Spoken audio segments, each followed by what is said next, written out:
G'day, how you doing? Adam Williams here from Easy Way Photography and of course Adam Williams Creative YouTube channel right here.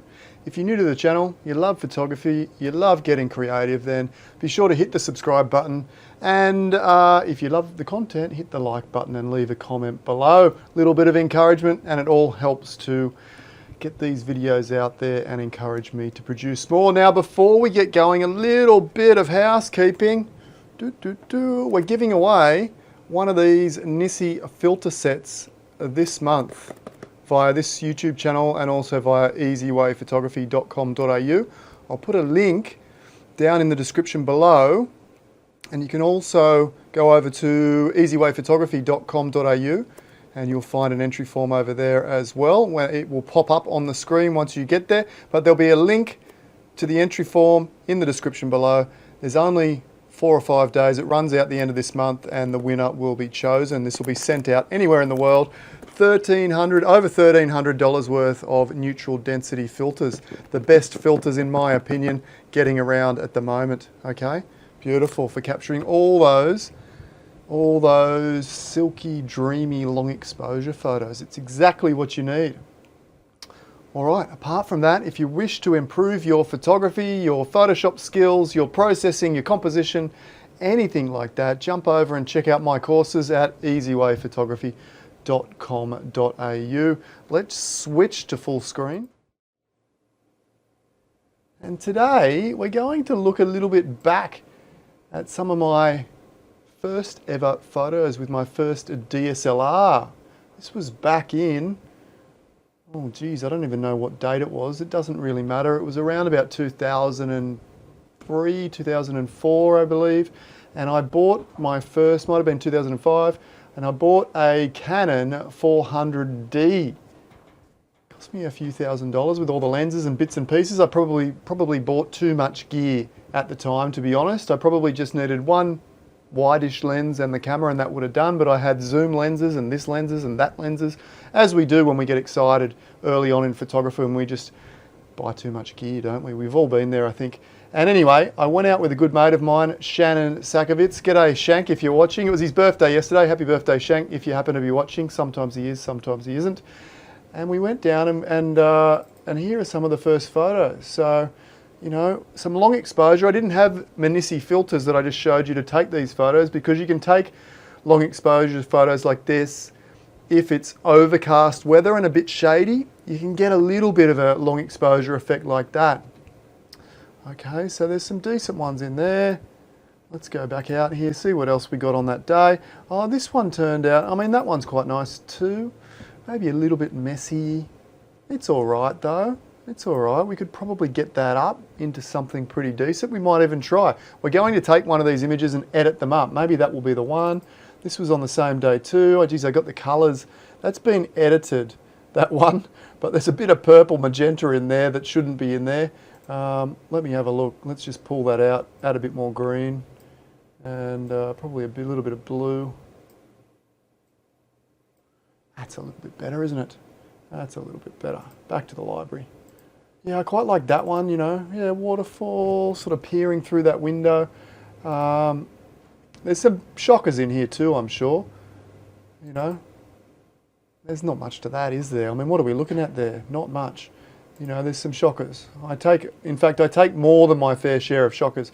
And then a couple of days later, you know, this was a nice and beautiful stormy light on Longreef Headland, but it's a bit new to photography and that's a bit of a blurry one, isn't it? Not so great. And same with this one. This one's got a beautiful formation. How come it's not? There we go. Oh, look at that beautiful splash formation, but a little bit blurry. So not great. I could probably get that one going these days though. And then actually down here's a really interesting photo. This one here, again, very early on. This was only a couple of days or a week or so. Keep in mind I'd been shooting with a point and shoot camera for a couple of years prior to this. So I'd already, to some degree, learnt the basics of photography. And I decided to move to a higher quality camera.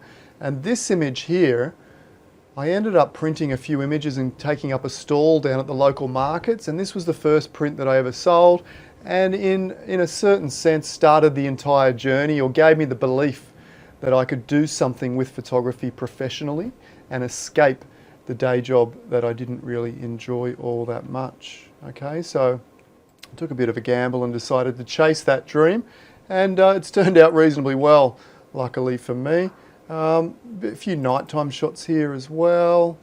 You know, the beaches of Sydney are absolutely gorgeous for, you know, these sorts of different things. Again, you know, the great thing about the Nisi filters that I showed you at the beginning is you can do these kind of shots during the day. This is more of a nighttime or twilight image where you can shoot a long exposure and get those silky, you know, misty water effects.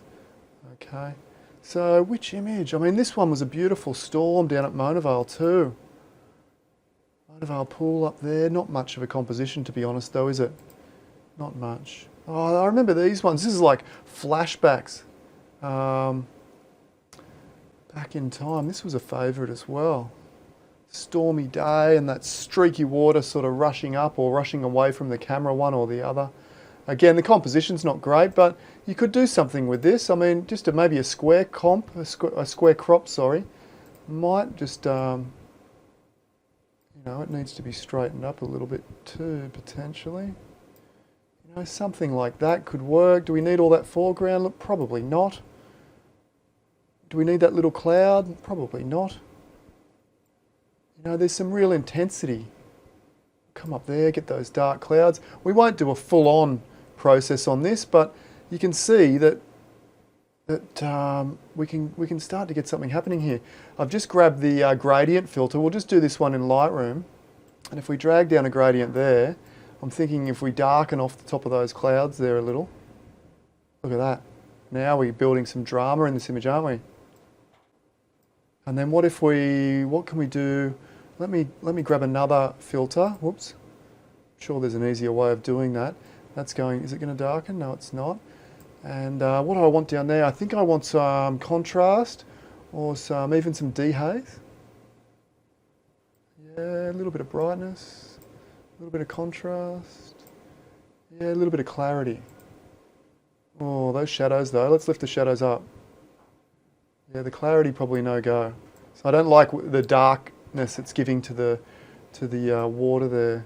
That's a little bit better, and if we give it a little, whoop.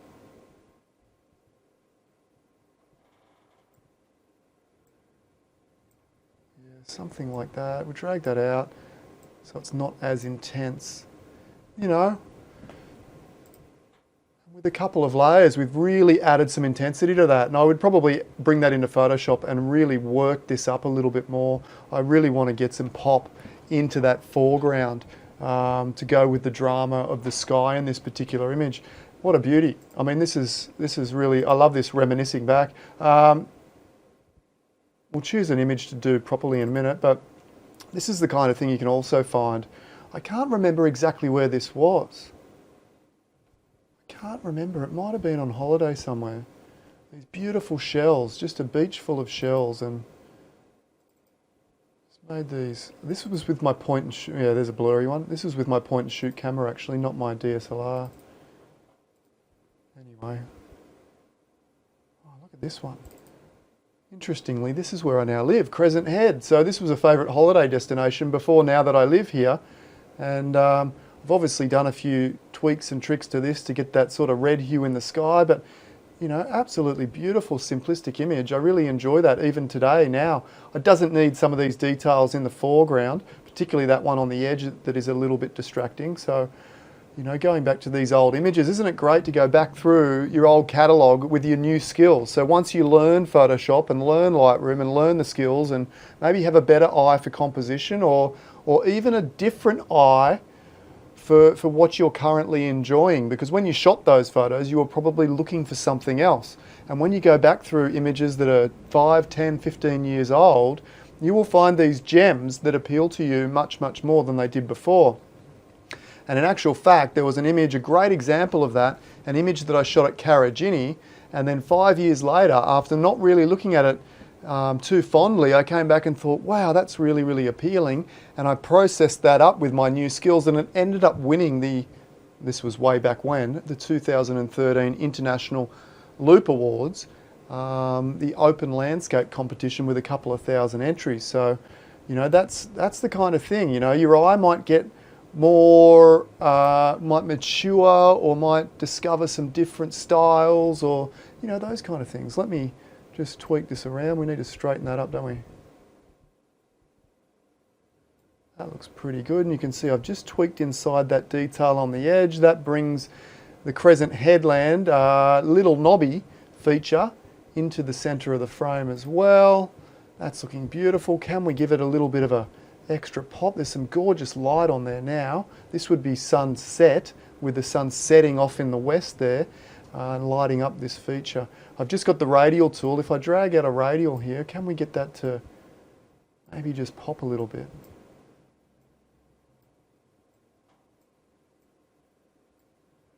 Maybe we'll just have a look at a few different images and just tweak them up without really focusing too much on one. What do I want to do here? Well, if I'm really adding a bit of sun, we will put that back. I need to invert this filter. Invert. At the moment, what that was doing was adding the effect to the outside area, and by inverting it, it will now add it to the inside area. A little bit of brightness. Yeah, that's working, isn't it? And do we want a little bit of, yeah, that works. A little bit extra yellows gives that real sunlit glow, doesn't it? That's working really, really nicely. We could probably add a little bit of clarity.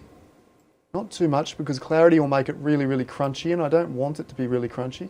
We could add a little bit of texture. That will really make it stand up and give it a little bit of grit and presence. A little bit of sharpening, if you like. That's looking really nice. Do we need to add a little saturation? Yeah, we could get away with a little, like that. And what else could we do? Maybe we could darken the bottom, darken the top. Let's try it. We can always undo it. So let's grab that gradient filter here. Click on the gradient, and I'll drag one down from the top. Just like that.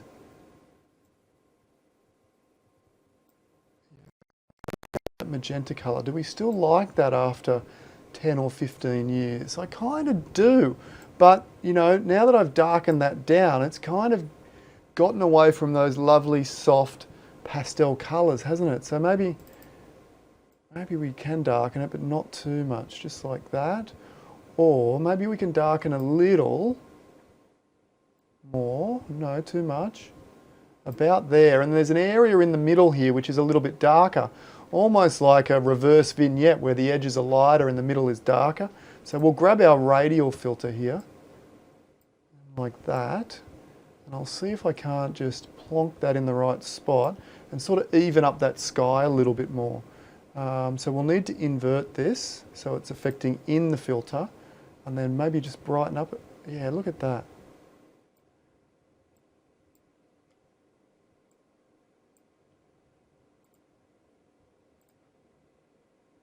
Perfect, perfect. That worked really, really well, didn't it? That's quite nice.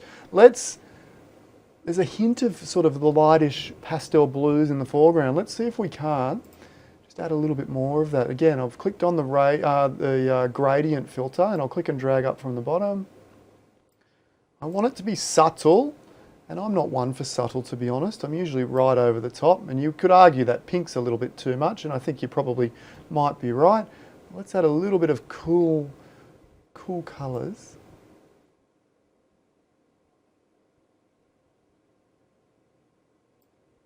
Into the bottom there. That's looking rather nice.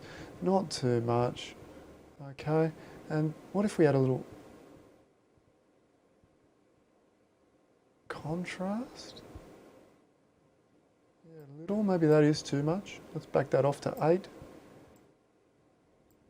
And now that I've clicked done on that, back to the radial, and I'm going to put one more radial across the middle here, just like this. Just give it a little bit more pop, so the middle really pops. I'll need to invert that again.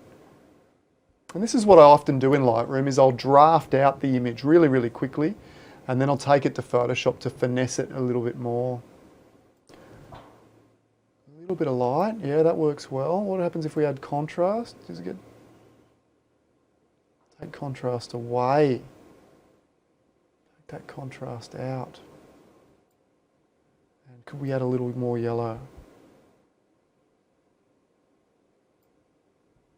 think we can. Yeah, there we go. I quite like that one too. What do you think? It's nice and soft and sort of relaxing and peaceful. Well, at least to me, that's the feeling I'm getting. I would clean up these little dribs and drabs maybe in Photoshop. I mean, imperfections are a beautiful thing as well. And you don't want your images, well, you can do whatever you like to your images, to be perfectly honest, but maybe I don't want my images to be absolutely perfect, because I want, you know, I want that little bit of intrigue and character from some imperfections. So although initially I said I might clean those up, nah, I think I'll probably leave them there. Okay, so that's quite nice. I might do something with that and print that out in the coming days. Some beautiful fireworks from, you know, I didn't really know what I was doing, to be honest, but there we go. Beautiful Sydney Harbour Bridge, all lit up. I mean, that's the bit of the theme from these photos way back when, is I didn't really know what I was doing, but just having a lot of fun, and that's what it's all about. Look at this one here. This one looks quite nice with the reflection, doesn't it? Beautiful reflection. The foreground, I haven't left enough room, have I? Breathing space for that foreground, but we could still get away with a decent image, I think. Again, square crop is screaming out to me. Let's come over here to square. And, you know, we could get away with something beautiful like that. Click done. Oh, how are we for straight? It's not too bad, actually. Pretty good. And then, you know, again, we could... The resolution of this camera wasn't great, but anyway. Again, what we could do is grab that radial filter, bring it down here, and then twist it around like so. Let's see if we can't give that a little bit of a sunlit glow as well there. So we'll put a little, oops, we need to invert that. Invert. We'll give it a little bit of exposure, a little bit of contrast, maybe a bit more exposure. That's really starting to sing, a little bit of light. Yeah, that's nice. Okay, let's grab the gradient filter here and just, I'm a big fan of just kind of darkening off the top of the sky a little bit just to frame the image up. Vignette if you like. Is that too much? Maybe it is. Push that up so that it's not as much. That looks good. Let's drag another one in from down here. You know, that's nice. That's nice. Done. And we might just bring in, we could also maybe bring in down here one of these radial filters to sort of give that reflection a little bit more pop to match that upper area. So we'll, keep forgetting to invert. I really wish Lightroom by default that was inverted and it was working inside, because for most of us I would think that we're working inside the filter, you know, most of the time, as opposed to working outside the filter. A little bit more light and a little bit more warmth. Yeah, I'm enjoying that. That's, yeah, maybe a little bit more light.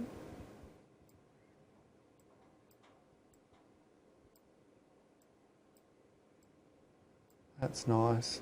What if we add we could add another gradient in here. Actually, no. Let me delete that one. Click, delete, away you go. Click another one. I'm thinking I might bring one, might bring one up from here. In there, and just add a little bit of those cool tones into the shadows.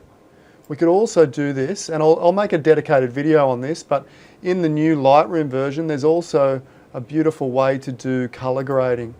And I'll do a dedicated video on that, where we can actually add some cooler tones into the shadowy areas and add some warmer tones into the highlights. And it's a really, really fun, creative way of adding color. Okay, so there we go again. There's another old photo reclaimed. Jump back and have a look at your old photos with your new skills, plus your fresh eyes, and I'll betcha you'll find a couple of beauties in there as well. Thanks for watching along. Look forward to seeing you next time. Bye for now.